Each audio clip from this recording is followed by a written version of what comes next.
Of course, adding to the royal crisis this week is the news that the heir to the throne, Prince Charles, is to have his charity investigated as part of an alleged cash for honours scandal involving a Saudi businessman.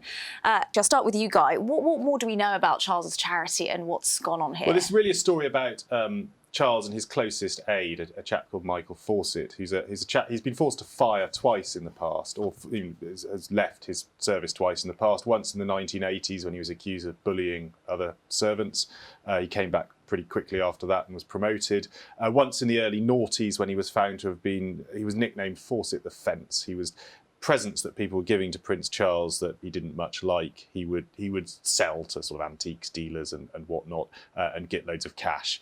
And again, Fawcett sort of had to retire from the royal household, but was then given a job running as chief executive of Prince Charles's charities. Part of Michael Fawcett's job was to go around getting donations. Because you're a charity, you need donations generally. And the way he chose to do this, as you would, I suppose, if you're a royal, is you approach very rich people and say, you know, I hear you're interested in you and Charles share some interests. Would you like to come to dinner, meet the prince, and maybe talk about the financial support you can give for his charity? Now, normally there would be a sort of nudge and a wink, and donors would know that if they gave money to Prince Charles's charities or any sort of royals' charities, they would get the odd sort of meeting with them. Might be invited to tea or dinner, and you know, who knows? Maybe they might get an OBE or an MBE or you know, some sort of honour down the line. In the same way, political donors get generally given peerages eventually. What happened here, which was a sort of terrible mistake, really, was that there was a particular Saudi Arabian donor, a very wealthy businessman, made a lot of money in hotels. It looks like Mr. Fawcett wrote to the Saudi Arabian chap saying, if you give us money, we can, first of all, help your application for British citizenship, and secondly, we can recommend that you're, I think he had an OBE. I think they recommend that it's upgraded to a sort of full knighthood. Now that happens to be illegal. Selling honours, as Tony Blair found out, there was that big controversy. It's completely illegal. It's against the law, and normally these cases will hinge on whether the honour was actually sold or not. I mean, here they have some written evidence, and that is why the police are investigating. They'll be asking Mr. Fawcett to sort of explain the letter and say, well, this looks like selling an honour. What's your explanation for it? Yeah, and of course it's looking likely perhaps that Charles is also going to be questioned by police about this. I think he said he would be happy to cooperate, but couldn't really be worse timing. Yeah, I mean, he's saying he's very willing to cooperate.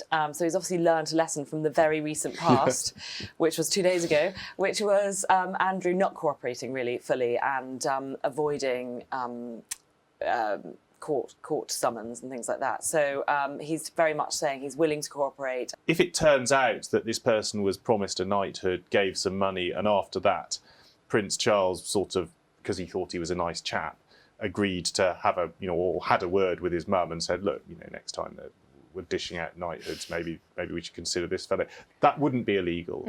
It's the offering of the honour in return for money, and especially in the writing is simply the bit in writing. That's just the evidence. Yeah, and of course Prince Charles says he has absolutely no awareness about what happened. But this must be total chaos behind the scenes. I mean, the PR at the palace must be going into overdrive. I know, it's just one thing after another, and it makes Megxit look like a breeze, a walk in the park, doesn't it? It's just complete turmoil for them. Prince Charles, this is great timing in some respects, in that if this police investigation was going to be announced at any point in the last few months, there's something bigger overshadowing it. This week's brilliant because it's not even the most the most sort of important royal story of the week. It's the second most scandalous royal story of the week. But the PR department are operating under huge strain at the moment because they're also dreading the Harry book as well. So ordinarily that would have all the PR departments working in overdrive, and then they've got these two other huge scandals on top of their paranoia. The one thing I would say about this Prince Charles scandal, it does sort of speak volumes to his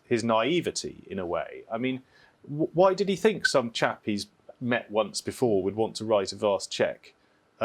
Why should someone from Saudi Arabia be that bothered about a boring old stately home in Scotland? I mean, it wasn't just clearly these men attract, as in Yeah. Andrew and Charles, they attract men like that want to use them for their or be associated with them, and then they've got to use their brains and their wits to be discerning. Which, in some cases, there might be more brains and wits than others, but that's their job is to look out for that. They should have been trained. And the people around them should be looking out for that as well. Yeah, they've got of armies course. around them to check these things.